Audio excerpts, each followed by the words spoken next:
We took some time and actually scanned the market, understood different token models as well as the architectures. And after looking at the entire ecosystem, we actually spoke to quite a few node operators, understood their pain points as of today. It's very hard for them to actually cough up 10.4 ETH worth of capital.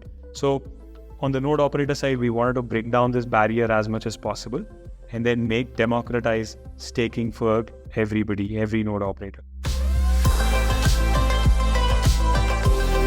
Hey everyone, welcome to the Edge Podcast. I'm DeFi Dad from Fourth Revolution Capital, and I'm here with my co-host from 4C Nomadic. Today's show is a new quick hit where we spotlight new and trending DeFi projects. Our goal is to produce these when new opportunities in DeFi reveal themselves so that you might gain some edge on your peers. Now, if you listen to the Edge Podcast regularly, you've heard previous episodes featuring decentralized liquid staking like Rocket Pool and LST Fi like Gravita. In this episode, we'll review a brand new ETH liquid staking solution called ETHx by Stader Labs. Stader is on a mission to onboard 1 billion people to multi-chain staking in DeFi. With 35 DeFi integrations across 6 chains, they aim to offer the easiest, most convenient way to earn staking rewards. Their 6 LST products have staked over $1 billion in value since 2021, with ETHx being their newest offering to support Ethereum staking. ETHx is designed to keep Ethereum decentralized by building an accessible, reliable, and rewarding liquid staking solution. And so today we'll dissect how it works and what you need to know to earn staking yield with ETHx or even run an ETHx validator. But before we do, just a quick word from our sponsors who make the Edge Podcast possible. Mantle, a DAO-governed ecosystem of decentralized and token-governed technologies powered by Mantle's native token, MNT. Its flagship product, Mantle Network, is a high-performance Ethereum Layer 2 network built with modular architecture. At Mantle, we're passionate about supporting builders and created a milestone-based grants program for promising Web3 projects. Calling for ambitious Web3 entrepreneurs. Visit mantle.xyz/grants and apply for it today. Whether you're a trader, farmer, analyst, or newbie, you can trade smart with KyberSwap, the OG decentralized exchange and aggregator on 13 chains. Swap at the best rates, farm with real yields, set limit orders, use their proprietary trading and AI tools with the best UX in DeFi, securely and permissionlessly. Get better rates, better opportunities, better alpha, and a better trading experience. Trade smart now at kyberswap.com. The future of Web3 is bright, but crypto startups, DAOs, and on-chain organizations can't scale without tooling to power world-class financial and payment operations. Introducing Utopia, your all-in-one platform to create, execute, and understand your Gnosis-safe transactions. Execute payroll 10x faster through automated payment plans. Coordinate reimbursements and accounts payable through payment requests. Execute multi-sig transactions faster with your global team through signing links. View, label, and categorize all of your safe transactions in one place. Start managing your on-chain payments today by going to utopialabs.com. To get started with gasless payments, message Utopia's co-founder on Twitter at 0xkaito. It all started so simply with CryptoKitties and Maker on Ethereum, but quickly became complex with more applications and many chains. Today, everyone agrees UX issues are the biggest blocker standing in the way of crypto adoption. Introducing Avocado. Multi-chain UX redesigned from the ground up. The first wallet to abstract networks, accounts, and gas. One gas tank to pay transaction fees on all chains in USDC. And native access to Instadapp's powerful, custom DeFi strategies. Avocado, one wallet to rule all chains. EtherFi is a fundamentally new kind of staking protocol for Ethereum. EtherFi is the only protocol that allows stakers to retain control of their keys while delegating staking, and allows others to build services on top of delegated staking infrastructure. What makes EtherFi different? EtherFi is the only staking protocol where stakers retain control of their keys, which means that even if the protocol gets attacked, or if the node operators get in trouble, you can always get your Ether back. EtherFi introduces a new fun way to stake called EtherFan, where you get rewarded the longer you stake. When you stake your Ether with EtherFi, you mint a provably rare NFT that you can use to earn membership points, and get boosted staking rewards. Revenue from these services is shared between stakers and operators, which further boosts your staking rewards and node operator revenues. To learn more, go to ether.fi and ether.fan. All right, in just a moment, we'll introduce Amit Gajjala, the co-founder of Stader. Amit has a background working in the fast-paced tech industry of India, including the on-demand delivery giant Swiggy. In 2021, he and his co-founder recognized proof of stake and staking would be the future fundamental layer that powers L1s like Ethereum as well as L2s. Since then, they've developed and launched 6 liquid staking solutions through Stader, and now they are launching their long-awaited 7th LST called ETHx. So let's kick it off. Amit, welcome to the Edge podcast. How are you doing? Thanks, DeFi Dad. Thanks, Nomatic. Thanks for having me here. I'm doing great. No, thank you for joining us. We are recording this just a few days before the ETHx launch on mainnet, and so we wanted to give folks a kind of guide or walkthrough of everything you need to know, whether you are simply looking to be an ETHx holder or whether you might run a node. And I just want to give very quickly some context to this. So we've been, very privileged to get to work with the team since 2021. So full disclosure, Fourth Revolution Capital is invested in Stader Labs. We're very proud of that. I think it's been a real pleasure to kind of see behind the scenes the diligence that has gone in to developing this ETHx product. And also the other LST products that you've already successfully launched. So can we start with just your background? I gave a few bits of detail there about, what you did before Stader. But Amit, can you tell us what led you to work in crypto or Web3? So I come from Web2 background. I used to head transformation at one of India's largest food tech players, Swiggy, before jumping into crypto. The thing that really inspired me about crypto is obviously the DeFi summer and the plethora of protocols that were transforming the entire financial ecosystem, the way we actually borrow, lend, the way we trade. All of these were getting transformed, and I looked at this revolution and just felt that this is a place where I want to spend the next few decades working. So that was my moment of realization, and I quit my job and decided to get into crypto full time. And obviously, what's the best way to get into a space than actually starting something on your own, where you can learn things by yourself and learn things by doing. So that's when Sid and I decided to look at the crypto space as an industry to start up. And then staking was obviously taking off back in 2020, 2021. And more so liquid staking and all the DeFi opportunities that are built on top of liquid staking. So that was kind of the inspiration, and we started our journey on Terra 1.0 in November 2021. Grew that to about $1 billion in assets staked with us within a couple of months of launch, and obviously immediately expanded to several other blockchains like Polygon, BNB, Hedera, etc. Today, we have about $100 million of assets that are staked with us across several platforms and have over 40 plus DeFi integrations, including Aave, Balancer, PancakeSwap, etc. And over about 60,000, more than 60,000 unique wallets stake with Stader across the POS blockchains. One thing that you shared there that is not something to gloss over is the fact that you all were so successful with Luna staking early on, and obviously a lot has happened since then. So you had grown the amount of Luna staked to almost $1 billion at the time the Terra ecosystem collapsed.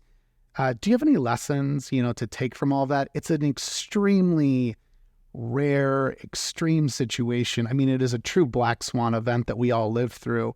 And I want to point out, it speaks to the conviction of the team to keep building. There are a lot of teams on Terra, really talented teams, good people, good builders who ultimately had to close up shop. Oh, there's my daughter. And ultimately, you all kept building. You built through the bear market, and like I said, we're really proud as like an extension of the team to see where you've gotten to here with ETHx. But anyways, any lessons to take from that horrible event? Lots. There are definitely lots of lessons. I think it kind of built resilience and I mean you call this it kind of built resilience in the team, right? Like that was one event that shook us up like completely because we lost a ton of our own treasury that was in Luna and UST, and we obviously everybody in the team was really shocked to see the TVL drop down to about $50 million from $1 billion in assets. And obviously our token also took a big hit after the Terra collapse. So it wasn't easy, but I think there were three main lessons that we've learned out of that episode. One is diversify as much as possible. We did put about 30% of our funds or the treasury in USD. In hindsight, that was probably a little too much. So we should have diversified a lot more. That's one. The second thing is hire people who are committed to building despite the situations or bear markets. Right? We did lose a couple of people who were extremely risk averse and lost hope on crypto. I think that's the second lesson. Right? Hire people who are really committed to the space. That's the second most important lesson. And the third most important lesson for me as a founder is like basically disasters like this or black swan events like this happen, and it's best to be prepared for the worst case scenario than assume everything goes as normal. So preparation and planning is probably is what I've learned as the third most important learning. So what do we do in case USDC collapses? What do we do in case USDT collapses? Or all these, like, I mean, we've started planning for such black swan events too. Amit, those are great takeaways and lessons learned that you shared. I want to jump into ETHx now, though. How have you approached building a new ETH LST? And how does ETHx differ from our ETH and Steph? So, firstly, I think we took some time and actually scanned the market, understood different token models as well as the architectures and the actual product nitty-gritties of each of the protocols. So first and foremost, I just want to establish that ETHx is kind of a C token model. It's not a rebasing token. That's the first difference compared to Stader. The second thing is, if we actually go into the underlying market dynamics in the LST space on ETH, we all know that ETH staking and especially ETH liquid staking is highly concentrated and centralized. So there are very few decentralized liquid staking protocols that actually allow permissionless node operators to spin up nodes, right? In fact, there is only one that is of significant scale today, which is Rocket Pool. So we actually looked at all of the designs of each of these protocols. While we have protocols like Lido that are fairly central and have a few set of node operators that are running all the validators, there are a few decentralized protocols like Rocket Pool that allow like anybody to spin up a node by bonding ETH and their governance tokens. So one big lesson for us is there's no dearth of centralized protocols that actually allow permission set of validators. And then obviously these have not experienced any problems with scaling the amount of stake they can. At the same time, protocols like Rocket Pool had faced severe scaling challenges because of the amount of ETH and the governance token bond that they were asking the validators to actually bond, right? Even today, that's about 10.4 ETH, which is a significant capital entry barrier for small and medium-sized node operators to spin up nodes. And after looking at the entire ecosystem, we actually spoke to quite a few node operators, understood their pain points as of today. It's very hard for them to actually cough up 10.4 ETH worth of capital. Back in those days, it was about 16 ETH plus 1.6 ETH worth of capital, which is 17.6, which was a significantly high amount of capital for a medium-sized to small size validator shops to assimilate and spin up nodes. So on the node operator side, we wanted to break down this barrier as much as possible and then democratize staking for everybody, every node operator. So that's when we went on a deep analysis and figured that 4 ETH is sufficient enough bond for any validator, for any node operator to spin up a validator.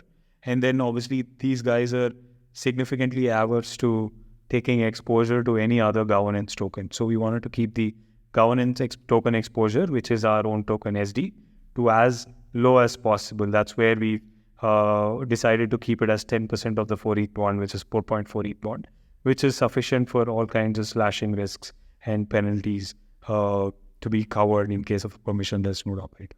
But however, we realized that even 4.4 ETH, imagine ETH is today ETH is at about $1,900. If ETH goes to like a $5,000 or a $10,000 in the next few years, it is still going to be a significant amount of capital for small and medium-sized node operators to spin up and continuously scale that supply. That's why we've architected this multi-pool architecture, where we also have a small number of permissioned node operators who are reputable players and large validator operating companies that have very good performance. And this is one pool, and the other pool is the permissionless pool. We obviously give a lot of preference to the permissionless pool. So once this permissionless pool reaches its supply limit, and then we have the permission pool to kind of fall back on and delegate the stake to these permissioned validators. So that's kind of, we are achieving two things with the same model. One is decentralization, where anybody can spin up validators permissionlessly. And then now obviously we'll be able to scale the entire protocol using the permission pool in case the protocol hits a supply limit on the permissionless side. There's a lot in there to unpack, but first I kind of want to key in on how some of this setup affects LST holders and just dumb it down for that side of the arrangement first. So a few questions here. How does ETHx accrue ETH staking yield? How might somebody acquire ETHx? And then what fees, if any, are being paid to node operators? If you can kind of hit those three, that'd be great. Absolutely. So dumbing it down to the liquid stakers, actually, for liquid stakers, it is going to be very, very simple. All they need to do is come to our dApp, connect their wallets, deposit ETH. They don't need to worry about this multi-pool architecture and all the jingbang that is going on behind the dApp and in the smart contracts. That's for us to, we've architected it. All of it is completely audited. In fact, all the smart contracts are audited thrice. So security and everything is taken care of. All they need to do is come and deposit ETH and take ETHx. How do they acquire? Again, ETHx is a C token that increases in price as staking rewards are accumulated by the smart contract, and then it's like a C token model. So how does ETHx generate rewards? When liquid stakers actually stake their ETH with on Stader's dApp, the ETH is going to the validators, and obviously these validators are generating the rewards, and those are the rewards that are being accumulated on ETHx. Right. Coming to your third question, which is what is the fees that Stader protocol charges? Stader protocol charges 10% of the staking rewards as fees.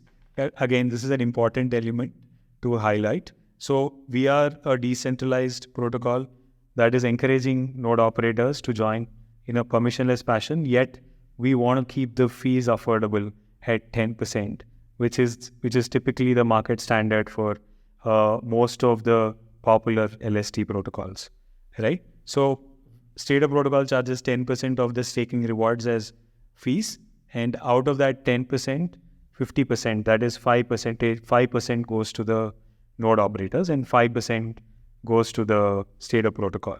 Amit, in terms of minting ETHx versus just buying it on the open market, would we expect the app to direct us or route us if you could potentially, let's say, buy it at a discount versus actually minting it one-to-one? Yeah. So that's not a feature that will go live immediately, but that's a feature that will come as a fast follower, which is very obvious. Anybody who wants to acquire ETHx, they can either come to our dApp and mint ETHx, or they can just buy it off of one of the liquidity pools that will go live soon. Awesome. That'll be super helpful. So let's talk about ETHx node operators then. First, what is a basic checklist required to run an ETHx node aside from bonding 4.4 ETH, which you mentioned earlier? So typically there are certain minimum criteria for if somebody is looking to run their own run a node on their own hardware. There are certain minimum threshold criteria that our team has published on Discord.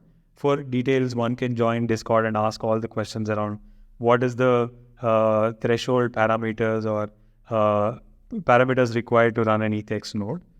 Or we also have simplified this for technically less savvy people. We have a partnership with a SaaS provider called Allnodes, where anybody can go spin up an ETHx node by bonding 4 ETH and 0.4 ETH worth of SD and just pay $5 per month. So at $5 per month, they can just run an ETHx node. Amit, approximately how much yield will ETHx operators earn in ETH staking rewards versus SD tokens? If somebody is doing a solo staking, they're bonding 32 ETH to start an ETH validator. So on 32 ETH, say they make 4% staking rewards as of today. With ETHx, they are actually leveraging it up by 8 times. So all they need to do is they bond 4 ETH, and then they're getting commissions on the 28 ETH that they're going to get from the protocol. It's like super high leverage for the node operators. So there are 3 components of yields. One is on the 4 ETH they're bonding, they get the staking yields as is. Protocol doesn't take any commission. And on the remaining 28 ETH, they take 5% of the staking rewards as their commissions. Right? So those are the two rewards coming directly from the ETH staking rewards. And on top of the SD bond, they actually supply. The bond can vary from minimum of 0.4 ETH to maximum of any amount, but they will earn the rewards up to 8 ETH worth of bond. So on the SD that they're going to be bonding, we have set aside about 1 million SD tokens for the entire year. And then over the next 3 months, we plan to have 200K worth of 200K SD tokens as rewards. So that could translate into a significant amount of rewards, could be 50% or could be 200% also, depending upon the amount of SD that node operators are wanting and the TVL and the number of nodes that ETHx is going to have. So we have the 4 ETH bond that is then paired with another 28 ETH to run a validator. Can you also clarify, you mentioned this 0.4 ETH, this additional ETH. So how is the SD token utilized here by node operators? Any sort of similarities you can draw to, I think, the mechanism that we know in Rocket Pool? So the 0.4 ETH is the governance token. 0.4 ETH worth of SD, which is our governance token, is what the node operators have to bond. And then obviously this amount of SD is utilized in case there are any other black swan events that that is used to penalize the node operators beyond the 4 ETH. So that is one utility of this 0.4 ETH bond. And then if it can also cover for any shortfall in MEV thefts, etc. Right? So that is the primary utility of this 0.4 ETH. I think Rocket Pool also has a similar model, but they have a much higher amount of governance token requirement. I think as of today, the minimum amount of RPL required per validator is 2.4 ETH worth, if I'm not wrong. Right? So we've simplified that for the validators and node operators who do not want extra exposure to any other governance token other than ETH. Right? Beyond that, here is the kicker, right? Now, obviously, the node operators who are bonding SD are going to gain a significant amount of rewards in SD emissions. Soon we will have an SD lending market that will go live on the protocol, where any SD holder can lend SD to the node operators who want to run nodes. Right? So this is going to have an additional boost for the SD token holders, where they can lend, not only earn the node operator SD rewards, but also they get a small percentage of the node operator's ETH commission for lending SD. Yeah, really excited to see that lending of SD eventually go live. And then lastly, in terms of these node operators, launching a new ETH LST is a delicate process. There's a lot at stake, and as much as anyone who's in the Ethereum ecosystem wants to see more liquid staking that promotes a greater decentralization of the network, we want to also be cautious with these launches. So I'm curious what you can share about the process of onboarding ETHx node operators, and then any sort of resources that you're providing those who are new to Ethereum staking. Yeah, so we are doing a bunch of things. We have a large team across product operations as well as community support that is engaging with all the node operators on our Discord, providing them almost 24/7 support on sharing the collateral and also guiding them in setting up ETHx nodes. On top of that, we are also starting Node School, where we are going to create collateral videos, presentations, etc. for node operators to and simplifying the content of setting up a node with ETHx for some of the newer node operators who are joining the ecosystem. And I think it was some of the numbers that I wanted to highlight were we had about 500 node operators who joined our testnet that we had recently concluded, and majority of them were new node operators who were first time to Ethereum validation, which was like really heartening to see, and we were really proud that we've encouraged such large number of node operators to test this out. Ethereum is fully decentralized, and Liquity is a shining example of decentralization. Liquity is a non-upgradable protocol where users can deposit their ETH and take out a loan interest-free. Users get their loans in LUSD, an unstoppable Ethereum native stablecoin that is solely backed by Ether. You can use Liquity to buy real-world assets or to earn yield across 20-plus places in DeFi. More risk-tolerant users can also use the protocol to lever up on their ETH. With over 750 million worth of ETH locked into Liquity's unstoppable contracts, get access to real DeFi. DeFi that's immutable, capital efficient, and fully decentralized. Learn more at liquity.org.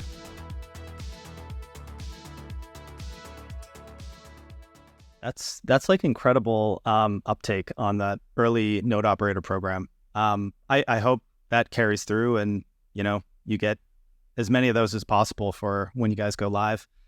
I want to talk a bit about DeFi integrations. Like what opportunities can we anticipate if holding ETHx? Will there be curve pool pairings or pairings with other LSTs like Frax ETH? What have you guys been cooking up or planning on that front? We're exploring like almost everything. We have a list of, I think, 20-25 DeFi protocols that we want to integrate with right away. Immediately, we have 3 pools that are live across Balancer, Curve, and Uniswap. We're also adding more AMMs, and some of the gauge proposals are underway, and soon we will be also bribing and incentivizing some of these liquidity pools across the ecosystem. And we are engaging with Aave and other potential lending protocols, as well as structured protocols and leverage farming protocols for the ETHx holders to maximize their ETHx's utility. Amit, in terms of the staking yield, am I right to say that the 5% you mentioned earlier, that's currently being diverted to Stader protocol, but we are not at earning that yet as SD holders? And I guess I'm trying to get to the point of, will we earn a portion of that staking yield as SD token holders? So we are definitely exploring that in the future, barring a few legal constraints that are still uncertain regarding sharing the protocol revenues with the SD holders or SD stakers. That is the only thing where we are a little uncertain of, but this could definitely be on the cards. Immediately for the SD holders, as soon as the lending market for the node operator goes live, so they can get all the node operator reward, SD rewards, as well as a percentage of their ETHx commission as the boosted SD staking yield for the SD holders. So that's an incredible opportunity, and tokenomics play we have immediately being unlocked for the SD holders. That's super exciting. In terms of security and auditing, anything you can share, like given the delicate nature of launching a new ETH LST, anything you can share about kind of that auditing process and how that went or how many audits? So we had 3 smart contract audits and 2 end-to-end audits. 3 smart contract audits. So we have Sigma Prime, Halborn, who audited our contracts. Halborn audited it twice. And then we also had a contest with Code Farina that concluded a couple of weeks ago. All of the suggestions that were made by the Code Farina judges were taken into account. We fixed all of those, and Halborn re-audited that contract. We also have a large Immunify bug bounty program going live soon for ETHx. And then we also got, beyond the smart contracts, we got all pieces audited, including our off-chain, the permissionless node side code and everything. So in terms of security, we have taken significant amount of precautions, spent over, I think about $700 to $1 million is what we spent on security, and still spending in getting the contracts completely audited. And on top of that, ETHx has been live on mainnet since June 5th. And we have our own capital and a few close circle of investors and friends capital, which is about $5 to $6 million. It has been live since June 5th on the mainnet. So the contracts have also been reasonably battle tested so far. Amit, something I skipped over earlier when we were talking about building community, I want to give you a chance to talk about the ETHx Power Pledge. What is it, and how has that served in terms of building community for Stader? I think it has been one of the ethos of Ethereum and like larger crypto is decentralization, right? So obviously we want to do our part to ensure that we are not a significant contributor to centralization element of Ethereum. So we have recently pledged that the protocol will not, we will not take more than 22% of the total ETH staked, so that we avoid significant concentration risk in the future. I think one of the inspiration for this was Sukofiz. He was very adamant that it's hard for protocols to pledge this towards when they grow big. So I think that kind of resonated. So we took this decision and decided to actually pledge that we will not cross 22% of the ETH stake.